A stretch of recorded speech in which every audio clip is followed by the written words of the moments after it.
Bueno, buenos días a todos, buenos días compañeros médicos. Vamos entonces a estar esta horita hasta las 12 en punto y la dinámica va a ser la siguiente. Yo voy a hacer intervención, yo aspiro no más de 20 minutos, donde yo voy haciendo unas precisiones de la lectura y la interpretación del electrocardiograma, pero en un momento determinado yo aspiro a que todos participen, o sea, todos puedan opinar, sea abriendo micrófonos o sea escribiendo en el chat. Entonces, vamos a comenzar. Les recuerdo la lectura normal, un electrocardiograma. Lo primero, pues recuerden que el electrocardiograma es el registro eléctrico de la actividad, es el registro gráfico de la actividad eléctrica del corazón. No es la panacea para todo, pero ustedes saben que hay entidades donde más importancia tiene el electrocardiograma, como es las arritmias cardíacas, como es la enfermedad coronaria, fundamental, como son los bloqueos tanto de rama como AB, y ayuda a lo que son los crecimientos e hipertrofias de cavidades, sabiendo que la sensibilidad como tal no pasa de un 60% en los estadios iniciales. Entonces, lo primero es decir que el ritmo normal de un electro es sinusal, que normalmente es regular o ligeramente irregular, que la frecuencia cardíaca normal está entre 60 a 100, que lo que está por debajo de 60 es bradicardia y lo que está por encima de 100 es taquicardia, que el eje normal del corazón está normalmente en 0 a 90 grados, pero que puede ir hasta menos 30 y podría ir hasta más 110, que obviamente esto cambia en niños, sobre todo niños pequeños, menores de 3 años, donde el eje está desviado a la derecha normalmente, que la onda P mide aproximadamente 2 cuadritos y medio de anchos por 2 y medio de altos, o sea, 100 milisegundos o 0.25 milivoltios o 2.5 milímetros, que el QRS, el complejo QRS mide normalmente entre 50 a 100, esto puede tener una variación pequeña, algunos dicen 60, otros dicen 70, más o menos 20, pero este es el rango de normalidad, esto sería cuadrito y medio, 2 cuadritos y medio, que la onda T normalmente es positiva en la mayoría de ramas asimétricas, no mayor de 10 milímetros, sobre todo 10 milímetros en las precordiales y de 5 en las del plano frontal, pero que puede ser negativo en ABR, puede ser negativo en los pacientes jóvenes, en población de raza negra, en mujeres y obesos, que normalmente la onda U se puede ver, pero no verla no es patológico, y verla invertida es completamente patológico, que el intervalo PR mide la conducción atrioventricular y lo normal está entre 3 y 5 cuadritos, o sea, 120, 200 milisegundos, que el intervalo QT puede ser corregido por una fórmula, llama la fórmula de Basey, pero en términos generales está entre 7 y 11 cuadritos, quiere decir eso 280 y 440 milisegundos, que lo que más interesa es que no esté prolongado, o sea, estar prolongado es tener una predisposición especial a las arritmias ventriculares malignas y que el segmento ST, el punto J, normalmente no debe estar supra ni infradesnivelado, que debe ser isoeléctrico y digamos que en términos generales no deberíamos ver extrasístoles, aunque verlas, sobre todo en población, verlas aisladas, se puede decir que es normal y no implica patología. Muy bien, el orden de lectura, de acuerdo al quien les habla, es lo siguiente, es lo que vamos a hacer. Y es que lo primero que le debemos mirar a un electro, lo que yo llamo la lectura de los máximo 3 minutos en un servicio de urgencias, y creo que 3 es mucho, es mirar si los complejos son anchos o estrechos. Lo segundo es si el intervalo RR es regular o irregular. Lo tercero es mirar si el ritmo sinusal es no sinusal. Lo cuarto es mirar la frecuencia cardíaca. Hay varios métodos, ahora los vamos revisando. Lo quinto es mirar el eje eléctrico. Lo sexto es mirar los intervalos, el PR, el QRS y el QT. Lo séptimo es ver el segmento ST y la onda T. Lo octavo es determinar si hay isocolop, si hay hipertrofias, otras hipertrofias de cavidades, puede ser atriales. Noveno es mirar otras anormalidades, por ejemplo, ver una onda delta, ver si hay extrasístoles. Y lo último, sacamos conclusiones diagnósticas que siempre se deben correlacionar idealmente con la clínica de los pacientes. Muy bien, aquí tenemos un electro. Este electro es del Rexsalud, ¿sí? Y vamos a tratar con un electro que van a ver que seguramente es normal de hacer una lectura juiciosa, de hacer una lectura juiciosa. Entonces, tenemos un electro ahí, por favor ubíquense. Estas son las derivaciones del plano frontal bipolares. Estas son las derivaciones monopolares del plano frontal. Y el resto son derivaciones del plano horizontal o precordiales. B1, B2, B3 hasta B6. Y esto es un dedo largo. Todo electrocardiograma idealmente se debería tomar con un dedo largo. La velocidad es más o menos 25 milímetros por segundo y se debe tomar más o menos a 10 milivoltios. Entonces, la primera pregunta, ¿los complejos son anchos o estrechos? Entonces, esa es la primera pregunta que ustedes tienen que contestarse. Y generalmente deben ir a un complejo QRS, que son estos, y determinar cuánto mide ese complejo QRS. Recuerde que cada cuadrito chiquito, no el cuadro grande, mide 40 milisegundos y que 5 cuadros son 200 milisegundos. Entendiendo como que el QRS normal mide entre 50 a 100, él no debería medir más de 2 cuadritos y medio. Si ustedes miran acá, estos son 2 cuadros. Si miran acá, esto es 1 cuadro y medio. Es decir, la primera pregunta debe estar respondida y ustedes deben ya decir que estos complejos QRS son estrechos. ¿Qué quiere decir estrechos? Que miden menos de 100 o 100 milisegundos.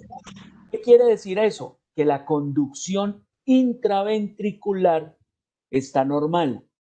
¿Sí? El tiempo de conducción del impulso desde que va del nodo atrioventricular y recorre todo el Purkinje está normal. Entonces, de entrada, uno con decir que un QRS está normal, descarta bloqueos de RAM. La siguiente pregunta que se deben hacer es si los RR son regulares o son irregulares. ¿Qué es lo normal? Lo normal es que haya regularidad o mejor incluso que haya cierta irregularidad, leve irregularidad. Es decir, ojo a los diabéticos, por ejemplo, con un RR fijo, con un RR completamente regular, porque eso empieza a hablar de que el paciente puede estar denervando, puede estar haciendo una neuropatía autonómica y eso es signo de mal pronóstico de gravedad. ¿Qué decimos acá? Si usted mira, casi siempre las R's caen en el mismo nivel, ¿sí? Y si usted mira acá, el RR acá es regular. ¿Qué quiere decir RR regular? Que no hay una arritmia arrítmica, ¿sí? O sea, no hay una fibrilación atrial, por ejemplo. No hay una arritmia arrítmica. Entonces el RR es regular y eso es normal. Lo tercero, pregúntense si el ritmo es sinusal o no sinusal. El electro normal debe tener ritmo sinusal porque el marcapaso normal del corazón lo da el nodo sinoatrial o nodo de Cake y Flack. ¿Qué quiere decir eso? Que deben haber ondas P precediendo a los QRS, que el PR debe ser normal y que la frecuencia cardíaca idealmente debe estar entre 60 a 100. Si ustedes miran en D2, que es donde mejor se ven las ondas P, la onda P se ve siempre, el PR es normal y precede siempre el QRS. Respuesta, este paciente tiene un ritmo sinusal, lo que descarta patologías como la fibrilación atrial, el flúter atrial y los otros fenómenos, por ejemplo, de taquiarritmias. Ya tener un ritmo sinusal nos está dando que el marcapaso normal del corazón está en el nodo sinoatrial. Muy bien.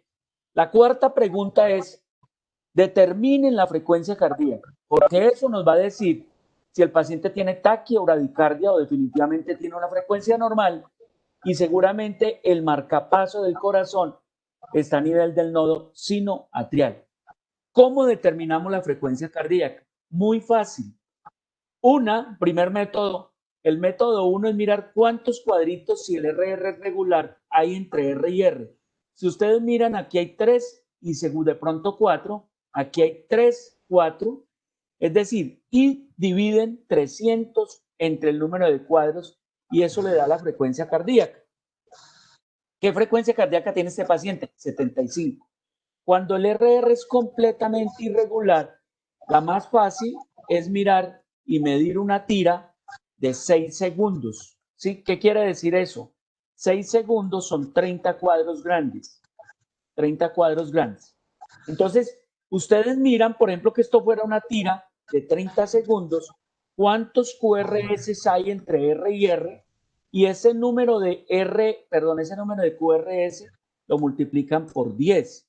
¿Sí? Es decir, aquí, si ustedes tuvieran 1, 2, 3, 4, 5, 6, 7, aquí hay seguramente 6 segundos, lo multiplican 7 por 10 y le da 70 contracciones por minuto. ¿Listo? Hasta ahora entonces tenemos una frecuencia cardíaca normal. La siguiente pregunta es si el eje es normal o el eje está desviado a la izquierda o a la derecha. ¿Cómo sacamos un eje, muchachos? Recuerden, muy fácil. El primer método es mirar si D1, D2 y D3 son positivos. Si D1, D2 y D3 son positivos, seguramente el eje estará normal, por lo menos entre 0 y más 120 grados. Eso es un eje normal. Determinen cuál es más alto de los tres y ese da el eje. Si ustedes miran, el más alto podría estar acá o podría estar acá. Eso quiere decir que si el eje está en D1 es 0 grados, si el eje está en D2 es 60 grados. Es decir, este paciente tiene definitivamente un eje normal. No está desviado a la izquierda, no desviado a la derecha. Es un paciente normal. ¿Listo? Ese es uno. El otro es medir D1 contra D3. Si D1 es positivo y D3 es negativo, el eje es D1 positivo y D3 negativo, el eje está desviado a la izquierda. Si D1 es negativo y D3 positivo, el eje está desviado a la derecha. ¿Sí? Váyanse aprendiendo, digamos, o recordando, porque yo sé que ustedes todos ya vieron eso. La sexta pregunta es los intervalos PR y QT. Muy fácil. Miramos D2 y medimos el PR. Recuerden que el PR normal está entre 120 y 200 grados. ¿Qué quiere decir eso? 3 a 5 cuadritos. 3 a 5 cuadritos quiere decir 120 a 200 milisegundos. Si ustedes miran el PR, este PR mide 1, 2, 3 cuadritos y 3 cuadritos por 40 da 120 milisegundos. ¿Qué quiere decir el PR? Es el tiempo de conducción entre el impulso nace en el nodo sinoatrial, ¿sí? Nodo sinoatrial y va hasta el nodo AB, es decir, nos mide la conducción atrioventricular. Si el PR está menos de 120, eso se llama un síndrome de preexcitación, y si está en más de 200, eso se llama un bloqueo AB. Después determinamos si es AB grado 1, 2 o 3, y después decimos si es una preexcitación tipo Wall-Parkinson-White o es un Lugano-Levin o Levan. Muy bien, el PR está normal. ¿Cómo medimos el QT? Sencillo. Desde el principio del QRS acá hasta el final de la onda T. Dijimos que medía entre 7 y 11 cuadritos o entre 280 y 440 milisegundos, muchachos. Entonces, si ustedes miran, aquí hay un cuadrito, estos 5 son 6 y el que falta son 7. Si multiplican 7 por 40 le da 280 y entonces ustedes dicen que este paciente tiene un QT normal. Tener un QT normal es tener, digamos, todo el periodo de la sístole ventricular y toda la conducción, de cierta manera, del tiempo de conducción sin recuperación normal. Muy bien, hasta ahí vamos normal. El séptimo punto es determinar si el punto J y la onda T están normales o el ST y la onda T están normales. ¿Cómo miramos eso? Muchachos, recuerden que lo vemos por caras. Empezamos por la cara lateral alta, que es D1 y ABL. D1 y ABL es la cara lateral alta. Y ustedes dicen que la T está positiva, que el punto J está isoeléctrico y que no está supra ni infranivelado en la cara lateral.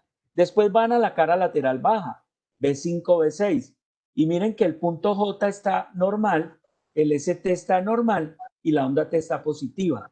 Después van al septo y miran lo mismo. La onda T está positiva y el punto J no está supradenivelado. Después la cara anterior B2, B3 y ven la onda T positiva y el punto J normal isoeléctrico. Después van a la cara inferior y en la onda T está normal y el punto J está normal. Podrían buscar ondas Q y realmente ondas Q de pronto no están viendo sino en D3, pero es una onda Q normal, lo que llamamos la onda Q septal, que no es patológica. Después repasamos cómo se ve una onda Q patológica. Octavo punto, vamos a medir el Sokolov. Y el Sokolov básicamente lo que nos mide es si hay hipertrofia ventricular izquierda o no. ¿Y cómo se mide? La S más profunda de B1, B2, ¿sí? B1, B2, generalmente B2, más la onda R en B5 o B6. Y entonces la sumatoria de eso debe ser menor de 35 o menor de 35. Normal. Si ustedes miran acá la onda S, acá mide máximo 10. Y si miran la onda R en B5, que es la más alta, mide 5, 10, 15, 18, 20. Más 10 no da sino 30. O sea que este paciente tiene Sokolov negativo. ¿Qué quiere decir eso? No tiene criterio electrocardiográfico de hipertrofia ventricular izquierda. Y entonces el paciente no tiene hipertrofia, no necesariamente, porque si es un paciente con una leve hipertrofia, nos toca pedirle un ecocardiograma. No lo vemos por electro, pero por lo menos el índice de Sokolov no está positivo. Preguntamos otras anormalidades. ¿Hay extrasístoles? No hay extrasístoles. Preguntamos si de pronto hay preexcitación, no hay preexcitación, si hay onda delta, no hay onda delta, y si hay otros hipertrofia de atrial izquierda o derecha, la onda P está normal en tamaño, perdón. Entonces no hay otras anormalidades. Conclusiones, este paciente tiene un electro completamente normal. Esa es la propuesta Duque para leer un electrocardiograma. Vamos a hacer el segundo electro con un poquito de juicio y el siguiente electro, y ahí sí, muchachos, yo lo que espero es que ustedes empiecen a participar. ¿Listo? Muy bien. Este es un caso clínico de mi consulta, 78 años, hombre, que consulta a la Clínica del Sur cuando existía, presentando un cuadro clínico de 15 años de evolución, de precordialgia, de esfuerzo que se mejoraba con el reposo y se exacerbaba con el ejercicio, y una disnea progresiva con lipotimia, síncope y diaforesis. Eso pues claramente la clínica, ustedes lo saben, una angina estable, seguramente una enfermedad coronaria, y tiene también una clínica muy seguramente de una falla cardíaca, por lo menos una falla cardíaca de predominio izquierdo. Listo, antecedente hipertenso, no tomaba medicamentos, neumonía, TBC, fumador. Y el examen físico que llama la atención, tiene la frecuencia cardíaca en 110 cuando se midió y un pulso en 100. ¿Aló? Listo, con una tensión arterial normal, con una frecuencia respiratoria un poco alta y con un índice de masa corporal de 21.30. Es decir, fíjense muchachos que ya acá hay un signo clínico semiológico importante, que es lo que llamamos un pulso deficitario. Uno por eso hace casi que el diagnóstico. Y entonces seguramente vamos a ver el electro y aquí tenemos el electro.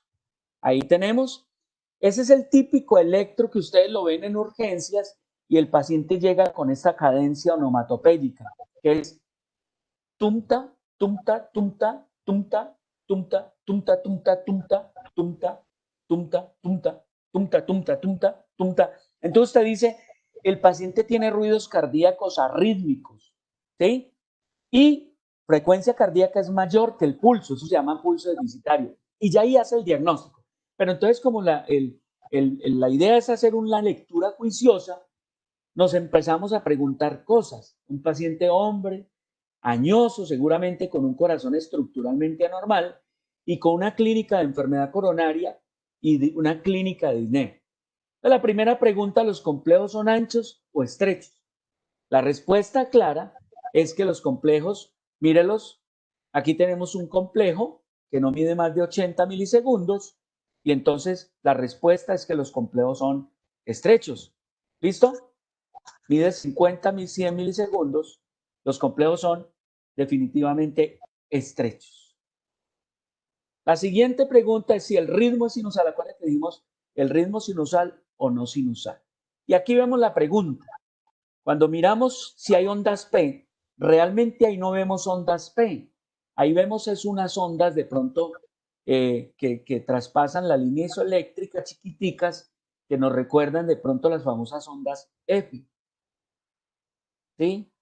De pronto, entonces decimos, esto es un ritmo sinusal y el paciente anterior, esto es un ritmo sinusal normal, tiene las ondas P. Y el paciente nuestro no tenía efectivamente eso. Entonces nos volvemos al paciente y decimos que definitivamente ese paciente no tiene ondas P. Muy bien, vamos a determinar la frecuencia cardíaca. La mejor forma de determinar la frecuencia cardíaca es por el método de los segundos, de los 30 cuadros grandes, y multiplicar el número de complejos por 10. Y entonces acá tenemos 6 segundos, o sea, 30 cuadros, un promedio de 150, 110. Es decir, este paciente tiene definitivamente una taquicardia, frecuencia más de 100, o sea, tiene una taquiarritmia, ¿sí? Arrítmica con frecuencia cardíaca alta. La siguiente pregunta es la regularidad RR. Y entonces nos vamos y empezamos a medir el RR y vemos que siempre mide diferente. Y entonces decimos, este paciente no tiene regularidad RR. Y ya ahí nos empezamos casi que a aproximar a diagnóstico, muchachos. Quien no haga el diagnóstico de esta patología, como dicen, vuélvase a los primeros semestres de la medicina, porque grave. Eso es una de las arritmias más frecuentes que tenemos que tener, como yo digo, en la punta del geniogloso. Una taquiarritmia de complejos estrechos, casi que aquí podemos decir a qué nos estamos enfrentando. Y entonces nos preguntamos, las taquiarritmias de complejos estrechos pueden ser la taquicardia sinusal, la taquicardia nodal o supraventricular paroxística y una fibrilación o un flúter atrial. Y nos faltaría la taquicardia auricular multifocal. Muy bien, aquí les muestro una tirita donde ustedes en la primera tira están viendo una taquicardia supraventricular, donde hay regularidad RR, no hay ondas P, no es irregular, no se ven ondas P, pero pueden ser pseudoeses. Aquí están viendo una taquicardia auricular multifocal, seguramente con ondas P de diferente morfología, con PR variables. Aquí tenemos la típica taquicardia de la unión o taquicardia supraventricular, que es muy parecida a esta. Aquí tenemos la fibrilación, mire la fibrilación, muchachos. RR irregular, no hay ondas P. Y aquí tenemos el flúter, donde no hay ondas P, pero hay ondas F mayúsculas. ¿Sí? Esas son las arritmias que nosotros nos tenemos que soñar. Y entonces es una taquiarritmia arrítmica sin ondas P, irregular, con un pulso deficitario. Ya tenemos el diagnóstico, ¿cierto? Una fibrilación atrial. Aquí está, taquiarritmia rítmica más frecuente de población añosa. Muy bien.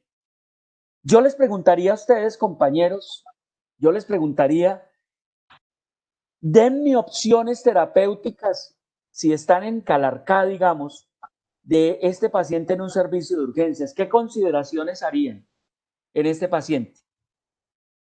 Consideraciones con un diagnóstico de fibrilación atrial con respuesta ventricular rápida. Escucho propuestas, escucho opciones para que empecemos a intervenir. Aló, doctor, buenos días. Buenos días, mi querida doctora Jessica. ¿Cómo ¿Cómo está? estás? Pues lo primero Bien. que tenemos que preguntarnos es si el paciente está estable o inestable. Excelente. Primera pregunta. Cuando nos enfrentamos a toda arritmia y es ver si el paciente está hemodinámicamente estable o inestable. ¿Qué significa eso? Si está hipotenso, si tiene dificultad respiratoria, si tiene pulso y si tiene conciencia. Muy bien, doctora. Primera pregunta, ¿este paciente está estable? Digámoslo así. No está en hipotenso, de pronto un poquito taquipnéico, pero digamos que está estable hemodinámicamente. Segundo, doctora.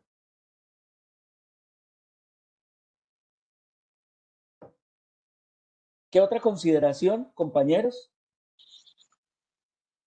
Tiempo de evolución de los... Eso, si estamos frente a una fibrilación crónica o una fibrilación aguda, ¿ustedes qué supondrían por la edad, por lo que es un paciente añoso, que tiene hipertensión previa? ¿Qué creerían ustedes? ¿Qué pensarían?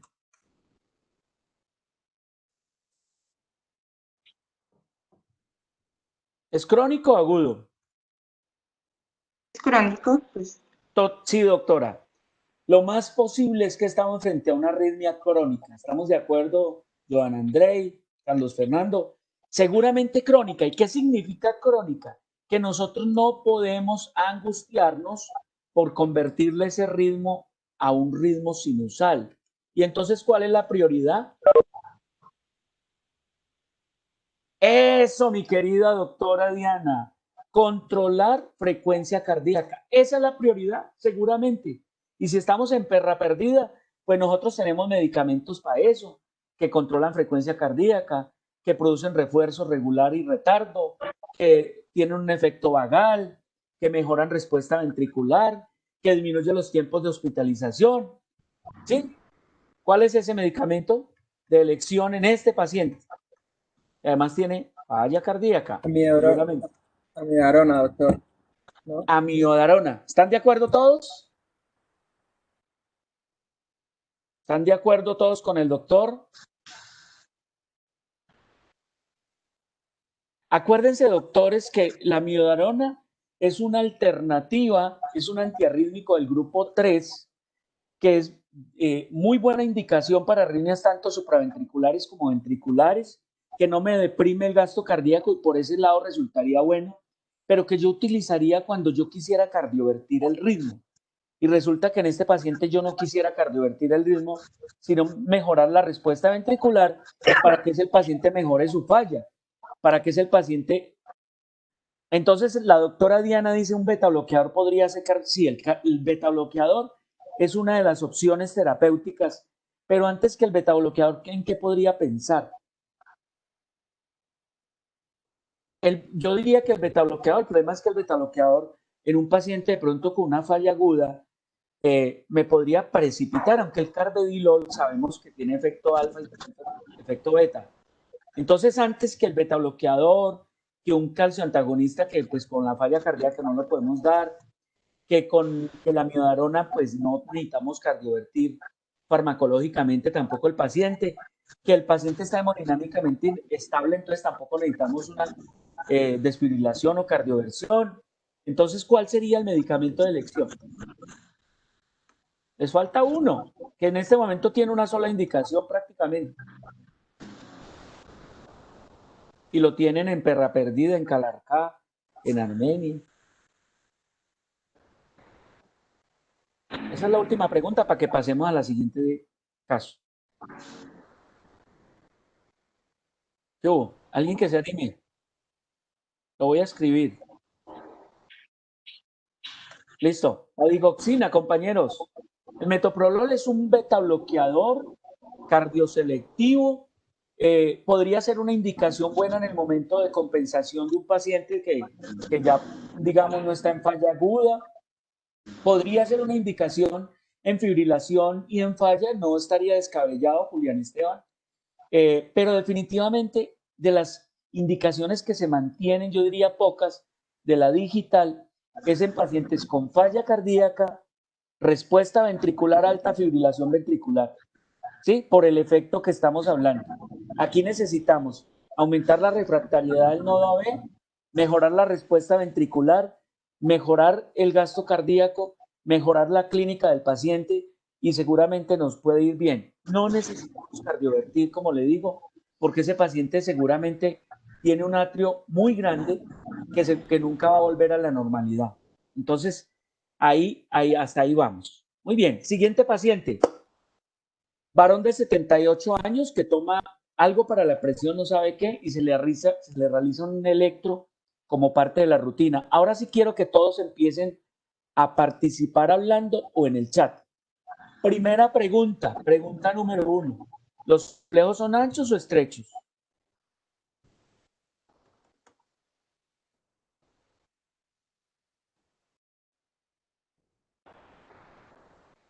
Doctora Diana María Estrechos, Johan Andrei Estrechos, Gina Valencia Estrechos, Juan Manuel Moreno Estrechos, y estoy de acuerdo con ustedes. Los complejos son estrechos. Ya ahí descartamos bloqueo de RAM. Los complejos son definitivamente estrechos. La segunda pregunta sería, ¿el RR regular o irregular? ¿RR regular o irregular? Muy bien, doctores. El RR definitivamente regular. No tiene una fibrilación atrial, ¿cierto? Por lo menos una de las tantas arritmias la estamos descartando. La tercera pregunta, ¿el ritmo es sinusal o no sinusal? ¿Ritmo sinusal o no sinusal, compañeros? Pueden escribir o pueden hablar. Excelente. Hay ondas P, o sea que el ritmo es sinusal. Tiene el marcapaso del corazón, es el marcapaso normal, que es el nodo sinoatrial. Listo. La cuarta pregunta es, ¿la frecuencia cardíaca es normal, alta o baja, compañeros? Digamos que el ritmo es regular, entonces uno podría mirar cuántos cuadros grandes hay, 1, 2, 3, casi 4. Entonces 300 dividido 4 da 75. ¿Tiene taquicardia? No. ¿Tiene bradicardia? No. O sea que no hay. No es una taquicardia sinusal, no es una fibrilación atrial, no es un flúter atrial, no es una taquicardia auricular, no es una taquicardia ventricular. Mire todo lo que estamos. Julián Esteban dice 80, está muy bien, doctor Julián. 75-80. No hay bloqueo, exacto. No hay bloqueo B, ni hay bloqueo de rama. O sea, mire todo lo que descartamos con lo que estamos diciendo. La sexta pregunta o la quinta es, ¿el eje cardíaco dónde está?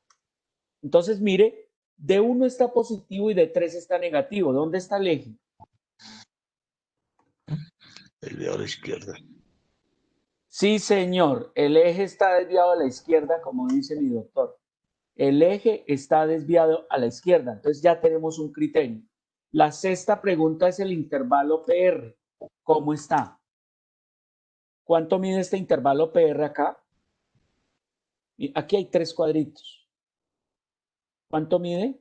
Lo sé. Exacto, 120. Serían 120 milisegundos, o sea, tienen PR normal. ¿Qué estamos descartando? Preexcitación y bloqueo, ¿cierto? Descartados. Listo. La séptima pregunta, o mejor dentro de esa, ¿cómo está el QT? ¿Cuánto mide este QT? Miremos donde se ve la T bien y tenemos 4, 9, 10 cuadritos. ¿Cómo está? ¿Normal o es un QT prolongado? Normal. Sí, señor. El QT mide 400 milisegundos. La séptima pregunta es el ST y la onda T. ¿Qué estamos viendo? En la cara lateral alta, la onda T está invertida de ramas simétricas. En la cara lateral baja, la onda T está invertida de ramas asimétricas. Incluso desde B4, B5, B6 está la onda T invertida. ¿Listo? Ahorita hacemos la interpretación. Está invertida, no profunda, pero sí está invertida anormal. Listo. El punto J está, entonces en la cara inferior no, está más bien plano, en la cara septal no y en la cara anterior tampoco. Es decir, tenemos la cara lateral con trastorno de repolarización. Listo, la siguiente pregunta es, ¿está supradesnivelado o infradesnivelado el punto J, muchachos? El punto J, que es este, ¿está supradesnivelado o infradesnivelado? No, no está, ni acá tampoco. Entonces el punto J está normal. No estamos en presencia de una lesión miocárdica. Listo. La octava es, ¿tiene Sokolov, compañeros? Entonces medimos acá 5, 10, 15, 17 y aquí medimos 5, 10, 15, 20, 22, 26. ¿Tiene Sokolov? ¿Sí o no? Si estamos Sí. sumando, Claro, 5, 10, 15, 16, y aquí tiene más de 20, da más de 36, o sea, más de 35. Entonces, tiene Sokolov. Y la última, ¿qué vamos a hacer? Vamos a hacer interpretación del electrocardiograma. ¿Cómo hacemos esa interpretación, compañeros? Entonces decimos que hay un trastorno, ¿sí?, de repolarización de la cara lateral que puede corresponder a dos cosas. A una Uno, hipertrofia ventricular a una izquierda. hipertrofia, o sea, sobrecarga sistólica ventricular izquierda, así se llama esa inversión, o dos, una isquemia subepicárdica. Las dos son válidas de cara lateral. Y por último, el paciente tiene una hipertrofia ventricular izquierda. Ahí está el diagnóstico.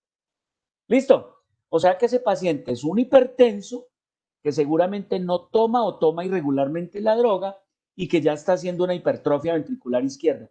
Ya tenemos un segundo diagnóstico de electrocardiograma. Muy bien, preguntas, compañeros. ¿Preguntas? No me gusta. ¿No hay preguntas? No. Listo. Tercero, entonces aquí está. Básicamente hay un aumento del voltaje con alteraciones del ST y la onda T. En RMB6 mide más de 25 y tiene Sokolov positivo más de 35. Ahí está. Muy bien. Varón de 64 años sin alergias medicamentosas, tratado con rosuvastatina por hipercolesterolemia, consulta por palpitaciones, o sea que ya hay una arritmia, y disnea de moderados esfuerzos. Seguramente hay una falla cardíaca. Bueno, muchachos, rápidamente, lectura. ¿Complejos anchos o estrechos? ¿Anchos o estrechos? Cada vez vamos a hacerlo más rápido para que alcancemos a ver más electros. ¿Cómo están estos complejos acá? Vean, acá. Eso, estrechos, muy bien, muy bien. Segundo, ¿hay ritmo sinusal o no sinusal? ¿Ven ondas P en algún lado? Exacto, no hay ondas P. Y en vez de las ondas P pueden haber ondas. ¿Cómo se llaman esas ondas? Exacto, mi querido doctor Juan Manuel. Ondas F. ¿Sí? Muy bien, ondas F. Tercero, ¿el RR es regular o irregular? ¿Cómo están viendo el RR?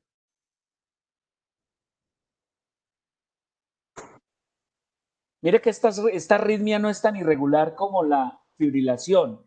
Esta es ligeramente irregular, ¿cierto? Alcanza a verse cierta regularidad. Lo cuarto, ¿cómo está la frecuencia cardíaca?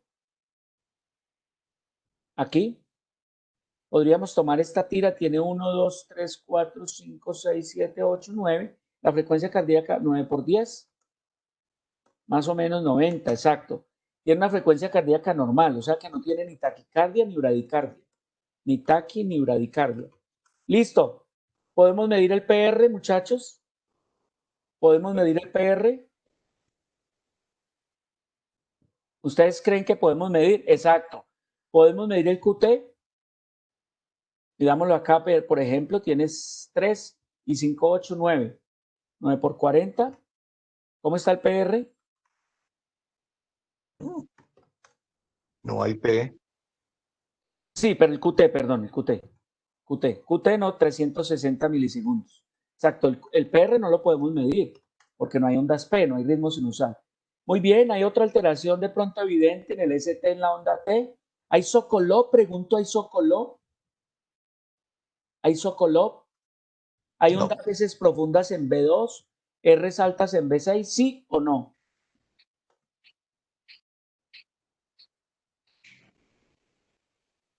Exacto, doctor Joan y Geraldine. No hay Sokolov, no hay hipertrofia. Diagnóstico final. ¿Qué tiene el paciente, compañeros? Flutter auricular. Exacto, muy bien. Flúter atrial. Muy bien. Este paciente tiene un flúter atrial. Acuérdense que consideraciones son parecidas a la fibrilación atrial, son parecidas. La diferencia de pronto es que esta no tiende a hacer tromboembolismo, pero sí puede hacer falla cardíaca.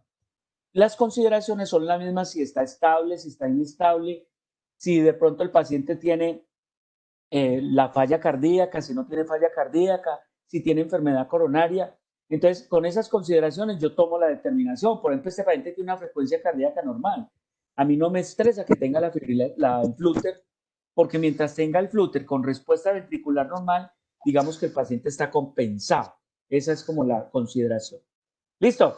Siguiente lecto. Cada vez omitimos más cosas porque nos vamos al grano para ver más casos. Paciente de 24 años que consulta por palpitación ocasional. Primera pregunta. ¿Los QRS son anchos o estrechos? Compañeros, ¿anchos o estrechos?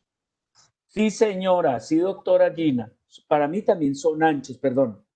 Para mí también son anchos. Estos QRS miden casi 3 cuadros. Miden entre 110 y 120 milisegundos. Estoy de acuerdo con ustedes. Los QRS son anchos. Ya hay un problema en la conducción intraventricular. La segunda pregunta, ¿el ritmo sinusal o no sinusal? ¿Están viendo ondas P? ¿Creen ver ondas P? No. Mírelo.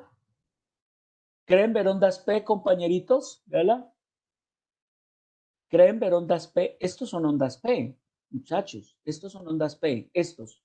¿Sí? O sea que el paciente tiene ritmo sinusal. Pero mira lo que va a pasar. Esto es una onda P. La tercera pregunta es la frecuencia cardíaca normal, alta o baja. En apariencia, está normal, alta o baja. 1, 2, 3, 4, 5. 60, está en todo el límite. 60, eso, 60, doctor. Muy bien. Tiene 60 de frecuencia, o sea que la frecuencia cardíaca está normal. La siguiente, ¿el eje dónde está? De 1 positivo, de 3 muy negativo. ¿Qué creen? Desviación a la izquierda. Sí, señor, desviación del eje a la izquierda.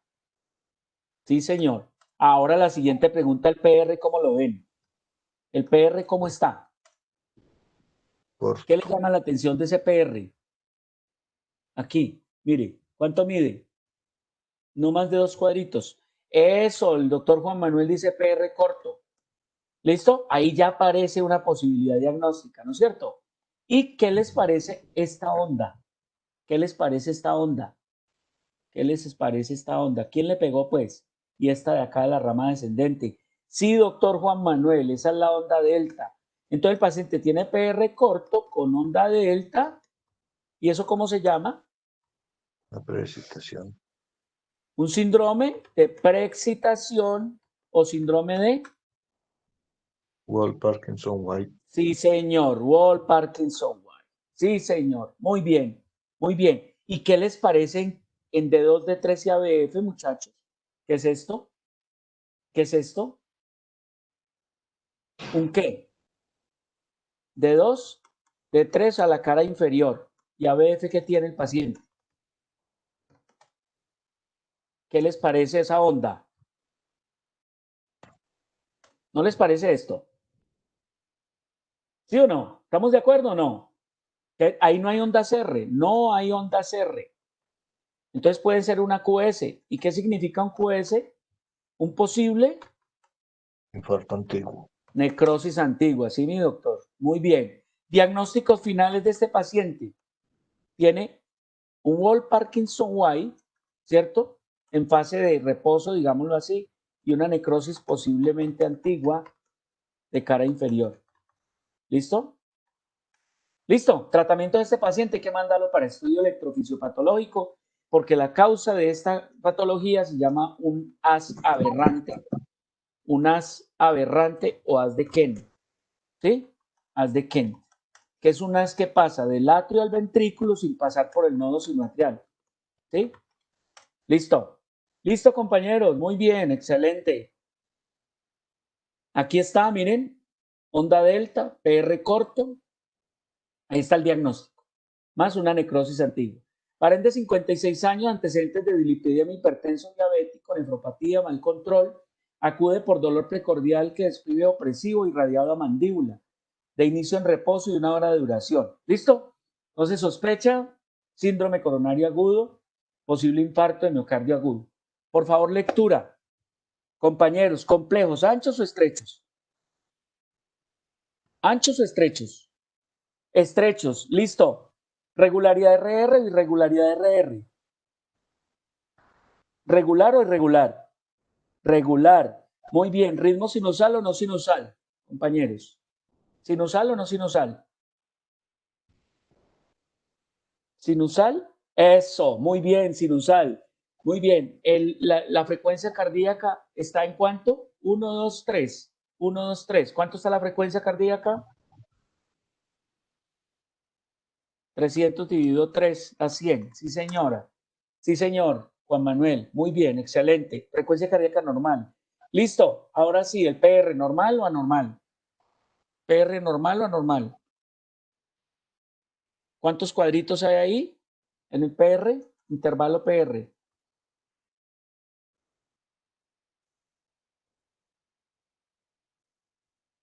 Normal, muy bien. ¿Y el QT cómo está, muchachos? QT, ¿cómo está el intervalo QT? Midámoslo acá, por ejemplo. Midámoslo acá, hay 5 y 4, 9. ¿Cómo está el QT? ¿Normal o anormal? ¿O prolongado?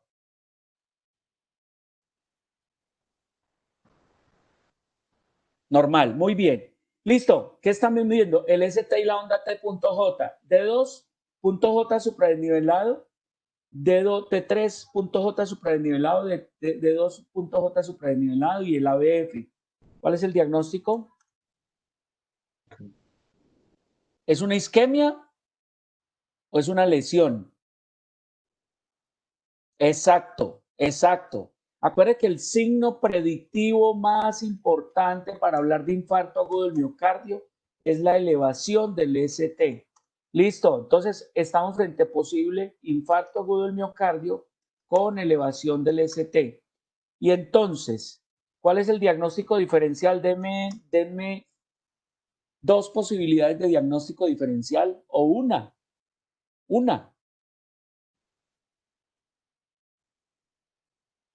Diagnóstico diferencial de esa elevación del ST. Sí, señora, sí, doctora Jessica. Una pericarditis aguda, o sea, hay que descartar una pericarditis. ¿Cuál es la diferencia entre el uno y el otro?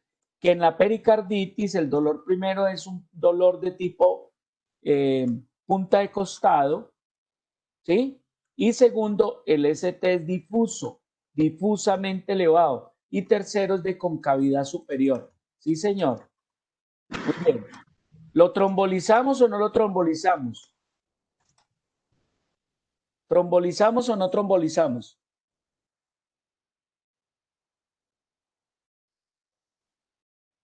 Chachos, lleva 1 hora de evolución. Sí se puede, claro. Acuérdense que el tiempo ideal son menos de 6. Y ojo, si está en un sitio que tiene centro de hemodinamia, lo ideal es que lo pasen de una vez para estudio, para un cateterismo y de una vez se le haga el tratamiento. Cateterismo cardíaco. Esa hora es básica, fundamental. Muy bien. Siguiente electro. Véalo acá. Isquemia subepicárdica, la primera, perdón. Lesión subepicárdica, la onda Q de necrosis. Ahí están las 3 tipos de imágenes en un paciente que está evolucionando hacia un infarto de miocardio agudo. Este es el diagnóstico diferencial con pericarditis. El dolor es pleurítico, puede haber roce y la elevación es de concavidad superior, no convejidad como en el infarto de miocardio. Este también es un diagnóstico diferencial, el síndrome de repolarización precoz, pacientes muy jóvenes, vagotónicos. Aquí está, diagnóstico diferencial de pericarditis y repolarización precoz, para que siempre lo tengan en cuenta. 81 años de edad, antecedentes de diabetes, epilepsia, ¿sí? Remitido a urgencias tras sufrir un síncope. Cuando llegó ya estaba consciente, no tiene dolor torácico, no tiene palpitaciones. Bueno, ojo pues, como nos faltan unos 6, 8, 10 minuticos, vamos a ver los electros y vamos a hacer diagnóstico de una vez. Muchachos, mírense el electro y me dan el diagnóstico.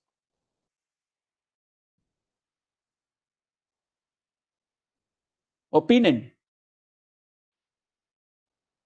Opinen, muchachos.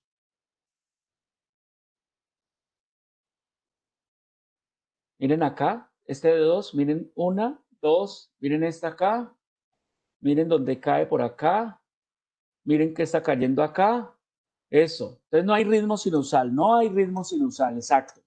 Y ustedes están viendo casi una disociación AB, ¿cierto? AB, eso, sí, señor. ¿Quién dijo por ahí, Juan Manuel? Es un bloqueo AB avanzado. Es un bloqueo AB avanzado, exacto. Ese paciente tiene bradicardia, tiene un bloqueo AB avanzado. ¿Cómo se llama el síndrome donde hay bloqueo AB, ¿sí? Con síncope. ¿Cómo se llama el síndrome? Con bloqueo AB grado 3. ¿Síndrome de qué? ¿Alguien le pegó? ¿No le pegó? 1, 2, 3. Véalo acá. Síndrome de Stokes-Adams-Morgagni. ¿Cuál es el tratamiento de este paciente, muchachos? Tratamiento definitivo. Marcapasos. Eso, no tiene duda. Marca paso. Muy bien, muchachos, muy bien. Aquí está, mire, pez por cualquier lado. Pez cayendo aquí, mire esta pez donde cae. ¿Por qué? Porque sencillamente el nodo AB está bloqueado. Repasando, esto es un ritmo sinusal. Esto es un bloqueo de primer grado donde el PR se hace largo. Esto es un MOVIS 1 donde el PR va conduciendo, aumentando hasta no conducir. Esto es un MOVIS 2 donde va normal y de un momento a otro no conduce. Este es para marcapaso. Y este es el paciente que acabamos de ver, un bloqueo AB completo. Muy bien, ahí está el bloqueo. Mire, está bloqueado. ¿Listo? Perdón. Listo. Electro, muchachos. Este es un paciente mujer de 64 con disnea progresiva, además un poco de edema, refiere mareos ocasionales. Opinen. Opinen. Miren, el eje está en 120 grados. Miren B1, B2. ¿Qué les llama la atención? B1, B2. Muchachos, ¿qué les llama la atención? Lesión subendocárdica, lesión subendocárdica, puede ser, hay cambios de repolarización, lo válido. ¿Qué más? Sobrecarga sistólica del ventrículo derecho, válido. ¿Qué más? ¿Qué pasa con las cavidades derechas? ¿Qué puede pasar? Sobre todo el ventrículo. Miren las R altas en B1 y B2, muchachos. R altas en B1, B2. Opinen.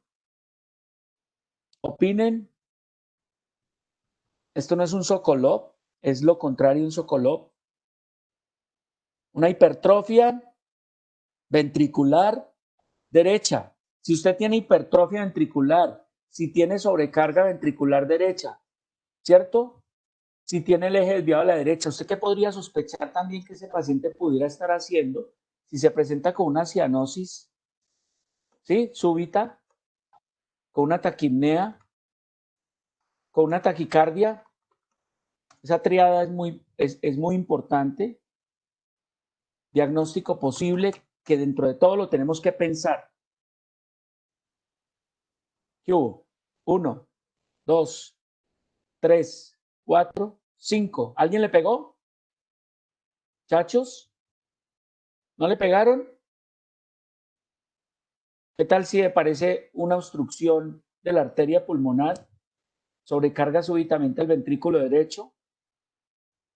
Falla derecha, pero la falla derecha está bien, con edema de miembros inferiores y eso. Pero esto, ¿qué opinan de esto?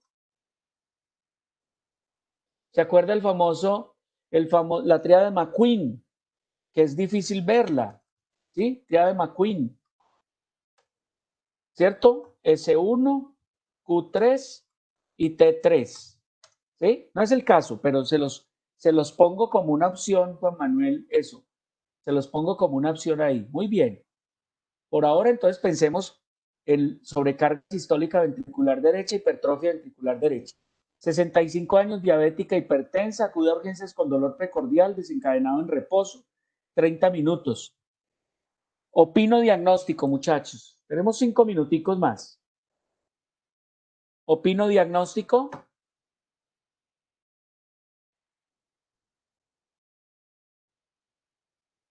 Opinen, compañeros. Mire acá, mire acá, mire acá, y hasta la cara lateral, B1 a BL, B1, B2, es una anterior extensa. ¿Qué tiene ese paciente? ¿Qué hubo? Eso, Julián, isquemia subepicárdica anterior extensa. ¿Sí? ¿Eso es territorio de qué arteria? Este paciente puede tener, si tiene las troponinas positivas, ¿qué tiene? Y si tiene las troponinas negativas, positivas, ¿qué tendría?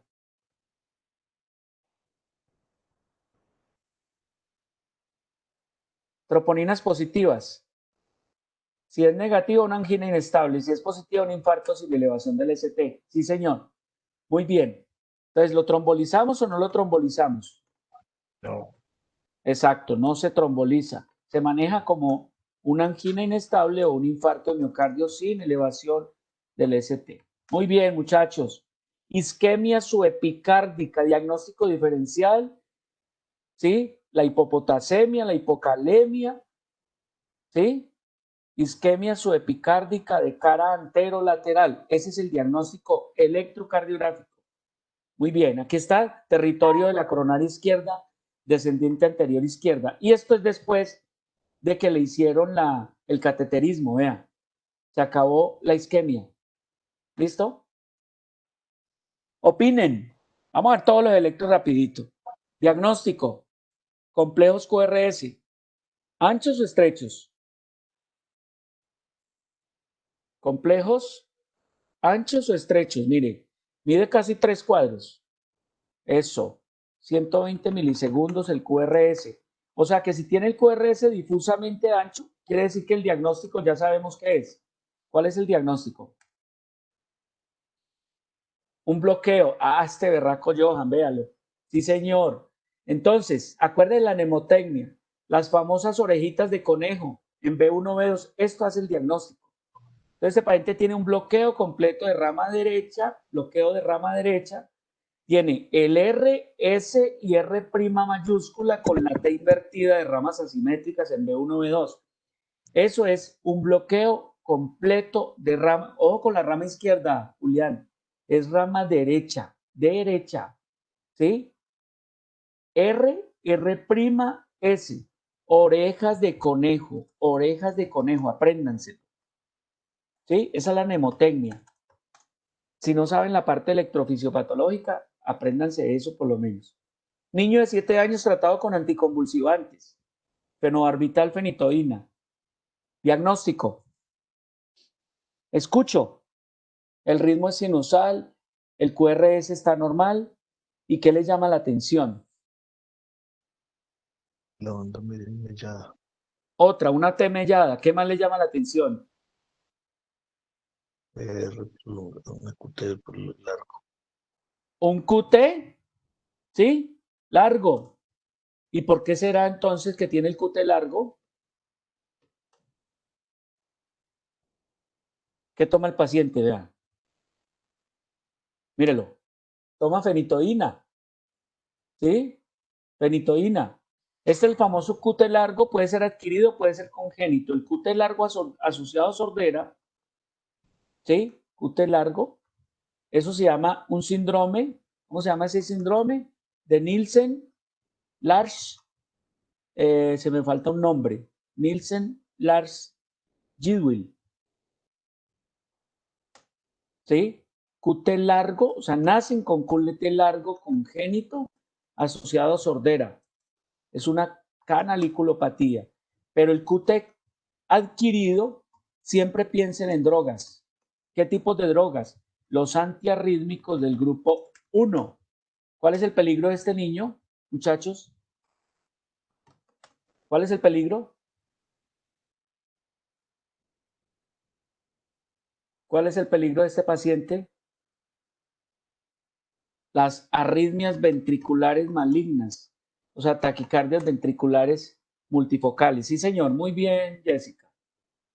Varón de 30 años presenta un presíncope, llegó con una glicemia de 101, una saturación normal, no hay déficit focal y le tomamos el electro. Diagnóstico. Diagnóstico. Opinen. Si tiene un bloqueo. Eso, ¿qué tipo de bloqueo? Mire, el PR prácticamente, 6.2, segundo grado, móvil 2. exacto, un PR que súbitamente deja de conducir. Este es el famoso paciente que también requiere marcapaso. Exacto, es un bloqueo 2, MOVIS 2. Mire que súbitamente se bloquea. Casi que hay un PR normal y se bloquea. Y el PR está normal, no está prolongado progresivamente. ¿Sí? Míralo acá. Entonces, MOVIS 2. Muy bien, muchachos. Excelente. 86 años, seguimiento por falla cardíaca. ¿Cuál es el diagnóstico? ¿Cómo están los QRS, muchachos? ¿Cómo están los QRS? Anchos, eso. Si los QRS están anchos, eso quiere decir que el paciente tiene un bloqueo de rama exacto. ¿Cómo sabemos si es izquierda o derecha? Mire, la anterior tiene las orejitas de conejo. Aquí tiene el famoso RS profunda que va hasta B4, B1, B2, B3, B4. Este es el típico bloqueo completo de rama izquierda de las de His, ¿no es cierto? ¿Qué más tenemos? El paciente puede tener una hipertrofia atrial izquierda. Mire, tiene el patrón más, menos en B1. Patrón más, menos en B1. Hipertrofia atrial izquierda. ¿Y qué opinan de este supradesnivel del punto J? ¿Qué les merece ese supradesnivel del punto J? Supra del punto J.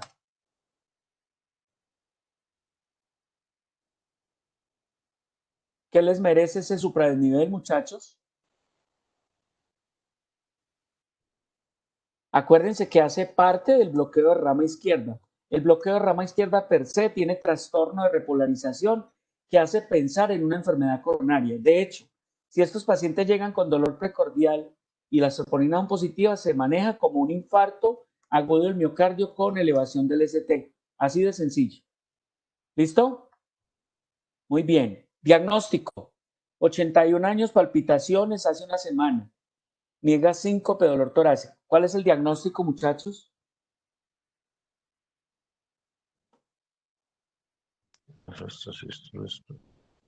Exacto, doctores. Eso. Extrasístoles ventriculares bigeminadas. Tumta, tumta. Tumta, tumta. Tumta, tumta. Tumta, tumta. Tumta, tumta. Son extrasístoles ventriculares bigeminadas. ¿Tratamos o no tratamos? ¿Tratamos o no tratamos? ¿Qué sería lo ideal? Tratarlo porque tiene una bradicardia. Bueno, ojo con lo que le voy a decir. Lo ideal es hacer estudio, ¿cierto? ¿Qué significa el estudio? Hacerle un Holter, hacerle un eco, ¿cierto? A identificar definitivamente si ese paciente está haciendo, por ejemplo, aparentemente no está haciendo RNT. El bigeminismo es como un Laun, si estuviera en el contexto de un coronario, sería como un Laun 3, ¿cierto? O sea, es una extrasístole que uno preferiría tratar la base. Si es un hipertenso, pues dale antihipertensivos. ¿Cuál sería la droga de elección en un hipertenso con extrasístoles? Hipertenso con extrasístoles, sin que necesariamente le estemos dando un propio antiarrítmico, pero que tiene fenómeno antiarrítmico. Acuérdense que hay grupo 1, grupo 2, grupo 3 y grupo 4. ¿Sí?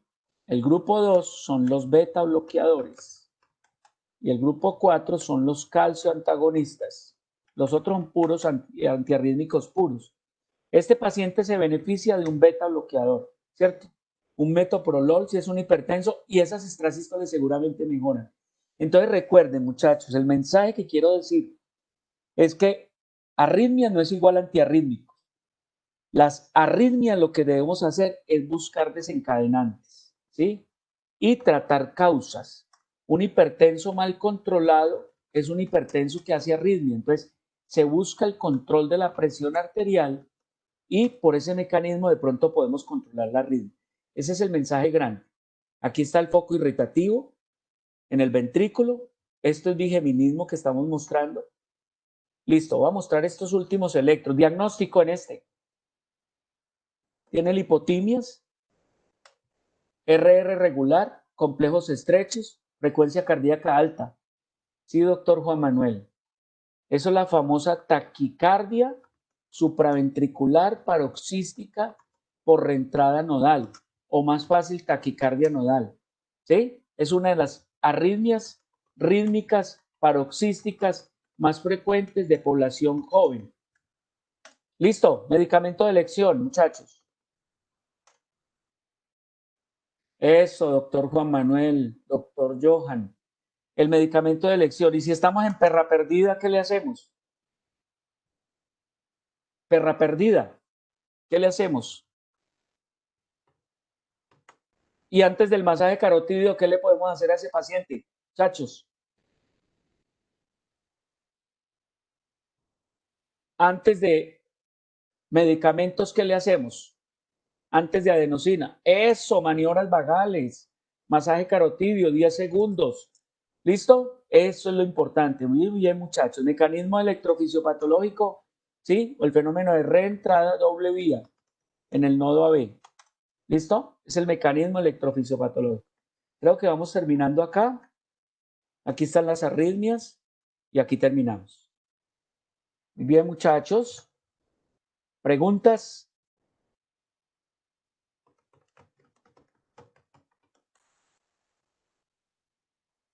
¿Preguntas? ¿Alguien tiene preguntas, observaciones? Mientras tienen preguntas, observaciones, califiquemos el encuentro, por favor. Califiquémoslo integralmente.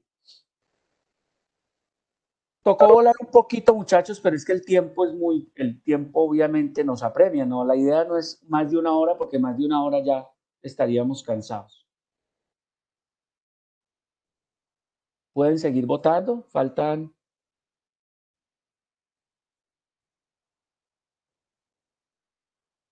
el doctor Freddy, Julián Esteban, Cristina Rusi, Nelson.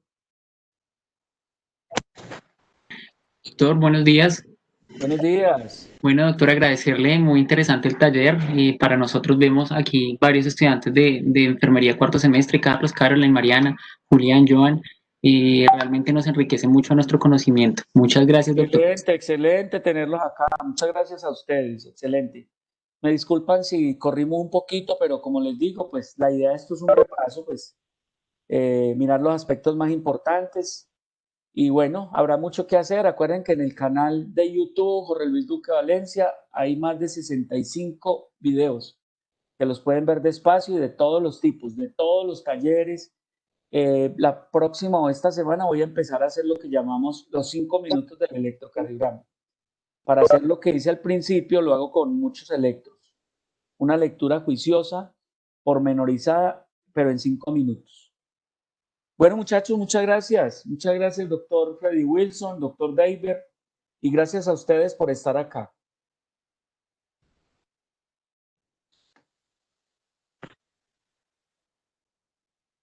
Muy bien, muchas gracias.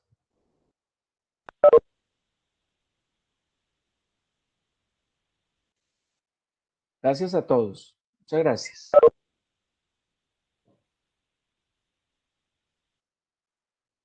Bien.